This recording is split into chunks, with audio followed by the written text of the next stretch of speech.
তীব্র তাপদাহের কারণে রাতের আঁধারে চলছে ধান কাটার কাজ। চলতি মৌসুমে বৃষ্টি না হওয়ায় তাপমাত্রা বেড়েই চলছে। দিনের বেলায় হাড়ভাঙা পরিশ্রম তো দূরের কথা, মানুষ স্বাভাবিকভাবে চলাফেরা করতেই কষ্ট হচ্ছে।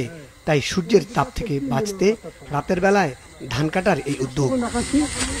দিনমজুরেরা পেটের তাগিদে কাজের জন্য বাধ্য হয়ে বাইরে বের হচ্ছেন, কিন্তু সিংহভাগ মানুষই একান্ত প্রয়োজন ছাড়া বের হচ্ছেন না। স্থবিরতা নেমে এসেছে সব ক্ষেত্রে।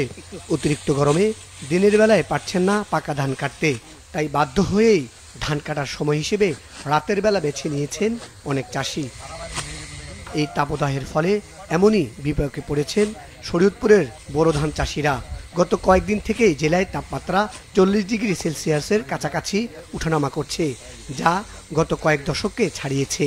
কৃষকরা জানান, তীব্র তাপদাহের কারণে শরীয়তপুরে কৃষি শ্রমিকের সংকটও চরমে পৌঁছেছে।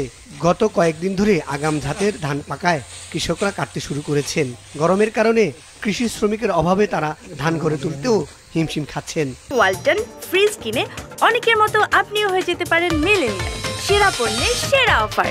দিনের বেলা যে রোদের তাপ আর যেই বিশেষ যে ঘাম পড়ে বুঝলেন, এর পর মানুষ স্টার্ট করে। এরা টিভিতে দেখি, এতে খুব ভয় লাগে। আর আমরা দিনের বেলা ধান কাটি না, আর রাত্রের বেলা হিট খুব ঠান্ডা লাগে। দক্ষিণা বাতাস, ইয়ের আলো, চাঁদের আলো, খুব মজা লাগে।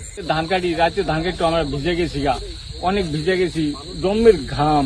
এই কারণে আমরা রাতে ধান কাটি। রাতে ধান কাটলে শান্তি লাগে। তীব্র তাপদাহের কারণে কৃষকরা মাঠে বেশি সময় কাজ করতে পারছেন না।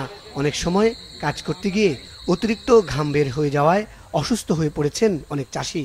এজন্য বিকল্প পথ বেছে নিয়েছেন স্থানীয় চাষিরা। তারা এখন রাতেই ধান কাটছেন। সরকার থেকে অনেকগুলো কম্বাইন হারভেস্টার দেওয়া হয়েছে। এই কম্বাইন হারভেস্টার যদি তারা ইউজ করে অল্প সময়তে তারা তো ধান কাটতেই পারবে, সাথে সাথে যেটা হচ্ছে একটা নিরাপদভাবে বা স্বাস্থ্য ঝুঁকি মুক্তভাবে তারা ধানটা সংগ্রহ করতে পারবে।